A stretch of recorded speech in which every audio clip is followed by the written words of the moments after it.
bonjour, est-ce que vous m'entendez bien? Donc, je remercie les organisateurs de la NPIS qui nous permettent de vous présenter aujourd'hui hortithérapie, domaine et niveau de preuve scientifique, pour quelles recommandations en santé. Donc, les co-auteurs de cette présentation, le professeur émérite Jean-Yves Delattre, c'est lui qui est attaché Sorbonne Université Paris. Les deux auteurs ne déclarent aucun lien d'intérêt avec les sociétés commerciales en rapport avec la santé. On peut définir les hortithérapies comme des actes thérapeutiques holistiques, non invasifs et non pharmacologiques, qui consistent à utiliser le jardin, le jardinage, la culture des plantes et d'une façon plus générale les bienfaits de la relation à la nature et à la biodiversité dans le but d'améliorer la santé physique, mentale et sociale. Ces interventions nécessitent des aménagements spécifiques dédiés. Ils facilitent la relation à la nature pour différents publics et soutiennent les programmes thérapeutiques. Ce sont des lieux conçus avec méthode et selon des critères basés sur les preuves, en référence aux méthodes de conception des espaces thérapeutiques. Il s'agit de parcs, de jardins, de parcours forestiers, de patios, serres, terrasses, locaux intérieurs, et aussi de mobilier et divers outils ergonomiques. Ces interventions consistent aussi en des activités ciblées, menées dans la durée et suivant un programme. Elles viennent renforcer les bénéfices attendus d'un simple contact avec la nature. Par exemple, au Danemark, le parc thérapeutique Nagadia est aménagé pour la prise en charge de personnes qui souffrent de burn-out, de dépression ou de stress post-traumatique. Le programme alterne des entretiens psychologiques, de la méditation en pleine conscience, des activités d'horticulture et de jardinage, des séances de physiothérapie. Dans le parc, des lieux sont dédiés à ces activités pour assurer un contact permanent avec la nature. Les patients sont pris en charge 3 heures consécutives le matin, 3 fois par semaine pendant 3 mois. Plus bas sur la diapo, là, c'est l'hôpital d'Ostra, c'est un service de psychiatrie et c'est le service des urgences en Suède. Vous pouvez observer la conception paysagère soigneuse du jardin dans cet espace clos entouré par des bâtiments, tout en tenant compte de contraintes de sécurité importantes. On a joué sur les différents niveaux de végétation, les formes, les couleurs, la lumière, le mobilier et l'accessibilité. Le jardin a pour vocation, et cela a été démontré, la réduction du stress et des comportements agressifs régulièrement observés aux urgences en psychiatrie. Au Legacy Emmanuel Medical Center, en Oregon, c'est une terrasse de 200 mètres carrés qui a été aménagée en jardin thérapeutique pour le service de soins intensifs pour adultes. Elle est adaptée au soutien psychologique des familles et au ressourcement des soignants pendant leur pause. Ceci pour ne plus voir ce qui est en petite image à gauche sur la diapo, un patient épuisé sur une terrasse au soleil et des soignants qui se ressourcent dans des cours bitumes. Plus bas, c'est une salle d'attente à l'hôpital qui a été aménagée avec un grand mur végétal. C'est au Canada, Montréal, et c'est un mur qui sollicite les sens, permet distraction et évasion mentale. C'est la Fondation Oubli pour un moment qui est à l'origine du projet. La pratique d'arrangements floraux en intérieur, en salle, voire même au lit du malade, à l'aide d'un chariot mobile, est une bonne alternative lorsque l'accès au jardin n'est pas possible. Notez qu'il a été démontré que les résultats sur les émotions positives sont meilleurs si la composition végétale comporte des fleurs. Les interventions d'hortithérapie s'appuient donc sur les bénéfices de la relation à la nature sur la santé globale. Qu'en est-il actuellement des niveaux de preuve? Une revue de la littérature menée en 2021 par une équipe de chercheurs de l'Institut cardiologique de Montréal apporte plusieurs éléments de réponse à cette question.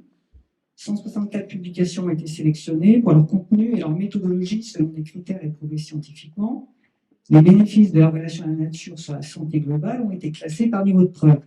Donc au niveau 1 de preuve établie, les essais randomisés, contrôlés, de forte puissance, les méta-analyses de RCT, les analyses de décision basées sur les études bien menées. Et au niveau 2 de preuve, avec des résultats qui pourraient nécessiter des études complémentaires, les essais randomisés de faible puissance, les études comparativement randomisées bien menées et les études de cohorte. Il existe des bienfaits physiologiques prouvés de la relation à la nature. Ce sont la réduction de la fréquence cardiaque, la diminution de l'activité sympathique, l'augmentation de l'activité parasympathique, la réduction de la pression artérielle, la réduction des niveaux de cortisol. Cette publication de niveau 1 vient étayer ces bénéfices physiologiques. Nous n'avons évidemment pas le temps de revenir sur le contenu de chacune d'elles.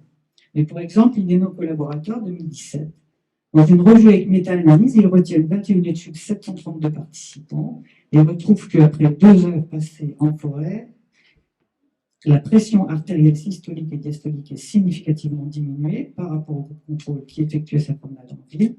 Dans 8 des études sélectionnées, la fréquence cardiaque était mesurée et après l'analyse, on observe la baisse significative toujours pour le groupe forêt. Dans la revue avec méta-analyse d'Anthony et les collaborateurs 2019, c'est le niveau de cortisol salivaire qui est significativement moins élevé après une marche en forêt en comparaison avec celui mesuré après une marche en ville. On retient aussi que le niveau de cortisol est significativement réduit quand on le mesure avant et après la marche, uniquement dans le groupe forêt. D'autres bénéfices ont été retrouvés au niveau 2, comme la réduction des maladies liées au stress, sur des études de cohorte, et la diminution du taux de glycémie chez les patients diabétiques. Le bienfait psychologique de la relation à la nature qui est le mieux établi, c'est la baisse du niveau d'anxiété. En ce qui concerne le niveau 2 de preuve, on observe diminution de la dépression, diminution des émotions négatives, augmentation de l'estime de soi, diminution des ruminations, amélioration de l'humeur, augmentation de la vitalité et diminution de la fatigue. Une méta-analyse récente de Cotera collaborateurs 2020, réalisée à partir de 16 études sur les effets d'une marche lente en forêt, plus classiquement appelée bain de forêt, démontre une réduction significative des niveaux d'anxiété mesurés par des échelles validées, en l'occurrence Staying et POMS, avant et après la marche, dans toutes les études.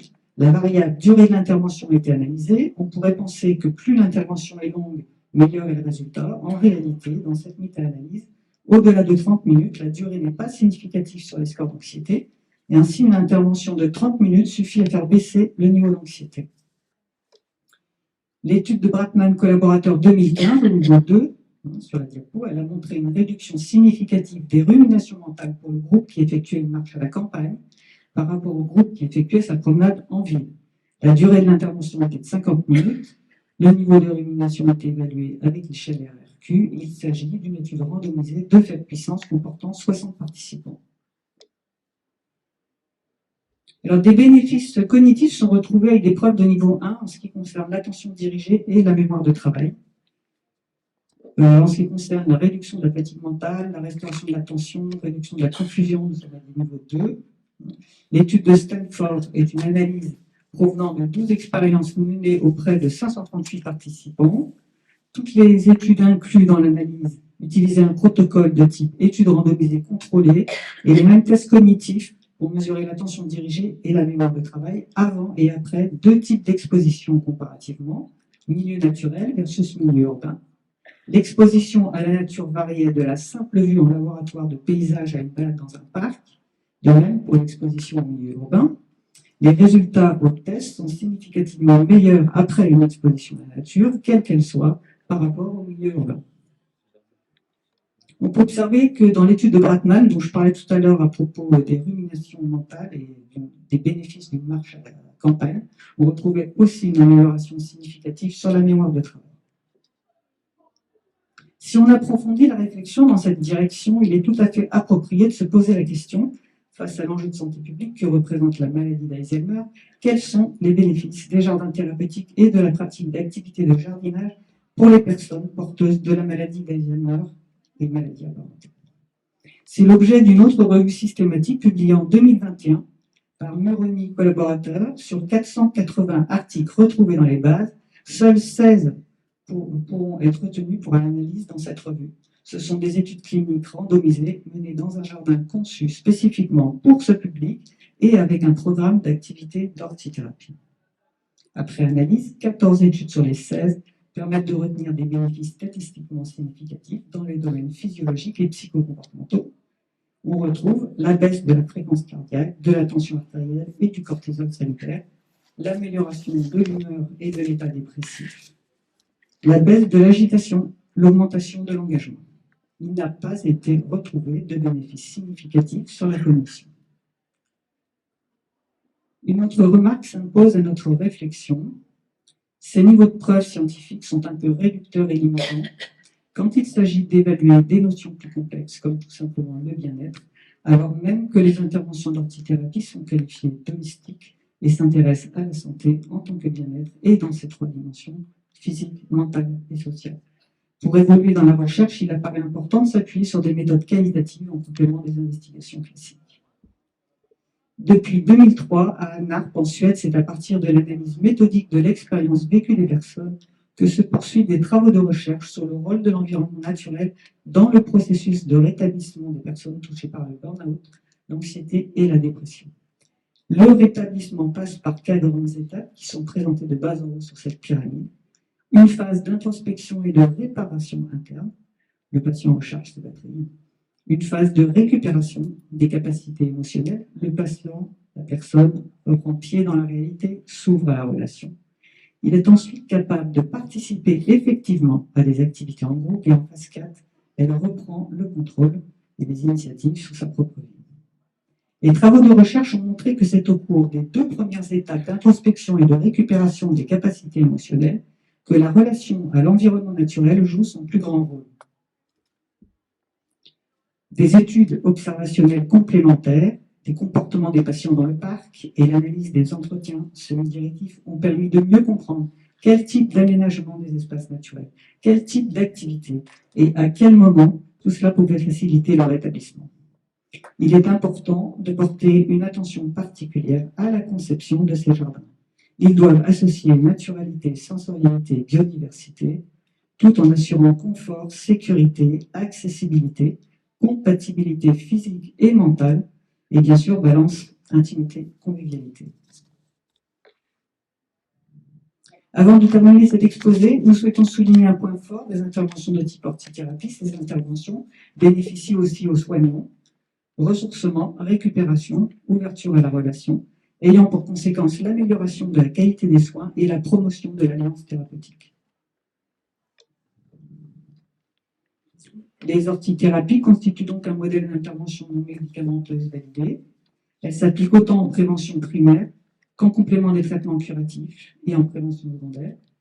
Cependant, leur mise en œuvre requiert des compétences spécifiques très variées qui vont du paysagiste concepteur, expert dans le domaine, à l'orthithérapeute et même au jardinier médiateur. Enfin, elles ne trouvent leur pleine dimension qu'exercées en milieu multidisciplinaire. Je vous remercie pour votre attention.